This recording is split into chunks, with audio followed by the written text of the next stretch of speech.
The Battle of Stalingrad, the bloodiest battle in history.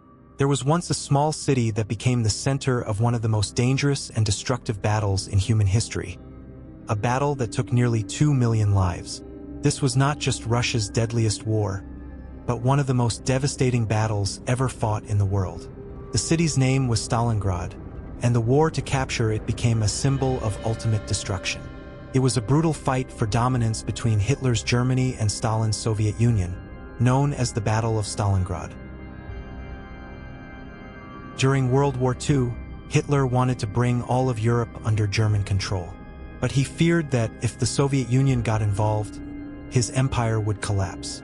So, in August 1939, Hitler and Stalin signed a secret peace pact, the Molotov-Ribbentrop Pact, agreeing not to attack each other. But only a week later, on September 1, 1939, Hitler invaded Poland, starting World War II.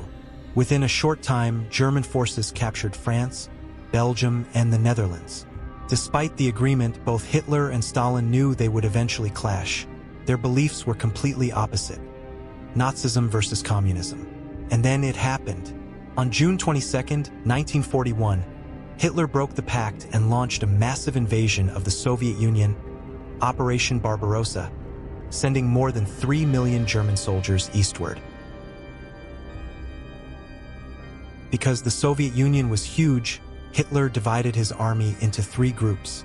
One to capture Leningrad, another to attack Moscow, and the third to march toward Stalingrad. But why Stalingrad? Because the city was an industrial hub with massive oil reserves and factories making weapons. Also, it carried the name of Joseph Stalin himself, the Soviet leader. Stalin would never allow a city named after him to fall into enemy hands. To take the city, Hitler sent his best unit, the 6th Army, known for its terrifying power. They had crushed France and Belgium before, and now they were heading straight for Stalingrad. At first, the German forces advanced rapidly. The Soviet troops were poorly equipped. Many were ordinary workers forced to fight. But Stalin refused to let his soldiers retreat. He issued a deadly order: not one step back. Any soldier who tried to flee was shot by Soviet secret police.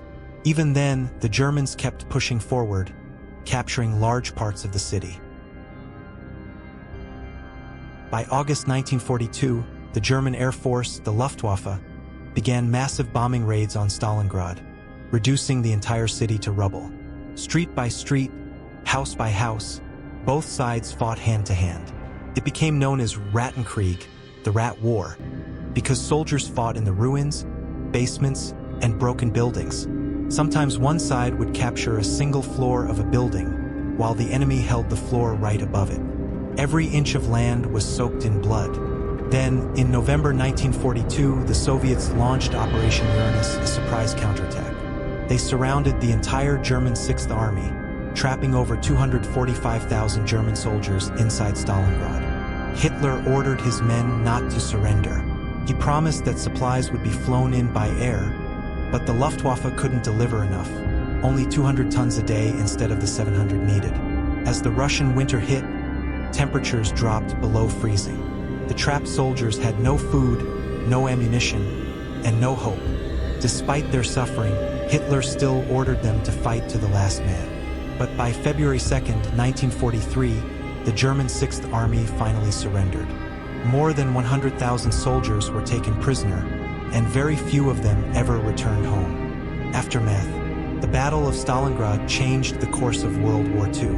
It was the first major defeat for Hitler and marked the beginning of the German army's collapse. The city was completely destroyed, and over 2 million people, soldiers and civilians, lost their lives.